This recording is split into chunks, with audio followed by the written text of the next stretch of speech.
নজর রাখবো পরবর্তী সংবাদে। সখীচরণ বিদ্যানিকেতন এইচএস স্কুলের বার্ষিক ক্রীড়া প্রতিযোগিতা এবং তার সাথে ক্রীড়া প্রতিযোগিতার পুরস্কার বিতরণের আয়োজন করা হলো আজকে। বিদ্যালয়ের ভারপ্রাপ্ত শিক্ষিকা, প্রধান শিক্ষিকা সহ অন্যান্য শিক্ষক শিক্ষিকারা উপস্থিত ছিলেন আজকে পুরস্কার বিতরণী অনুষ্ঠানে এবং পুরস্কার বিতরণকে কেন্দ্র করেছিল সাংস্কৃতিক আয়োজন।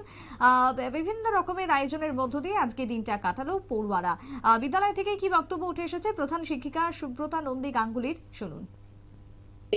এই অ্যানুয়াল স্পোর্টসে যারা অনেকগুলো ইভেন্ট রাখা হয়েছে, ইভেন ছাত্রছাত্রীরা যারা অংশগ্রহণ করেছে এই প্রতিযোগিতায়, আবার অভিভাবক অভিভাবিকারাও, টিচার স্টাফ সবাই অংশগ্রহণ করেছে। এবং আজকের দিনে এটা হচ্ছে পুরস্কার বিতরণী অনুষ্ঠান। সেই পুরস্কার বিতরণী অনুষ্ঠানের বিশেষ অতিথি এবং প্রধান অতিথি ছিলেন আমাদের রাজ্যের বিখ্যাত শিক্ষাবিদ ডক্টর শ্রী সুধীর চন্দ্র মজুমদার এবং ভারপ্রাপ্ত প্রধান শিক্ষক শুভাশিস বিশ্বাস মহোদয়।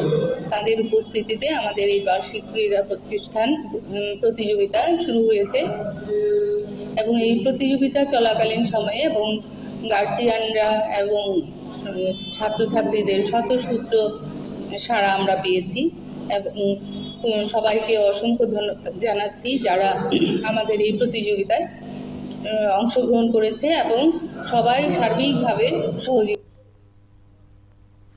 প্রধান শিক্ষিকার বক্তব্য আপনারা শুনলেন। স্কুলের আজকের এই বিশেষ অনুষ্ঠানকে কেন্দ্র করে ছিল ব্যাপক আয়োজন, সকাল থেকে ছিল ব্যাপক উৎসাহ সখীচরণ বিদ্যানিকেতন স্কুল জুড়ে, যা পরিলক্ষিত হলো। ছোট্ট একটা বিরতির পর ফিরে আসছি, সঙ্গে থাকুন।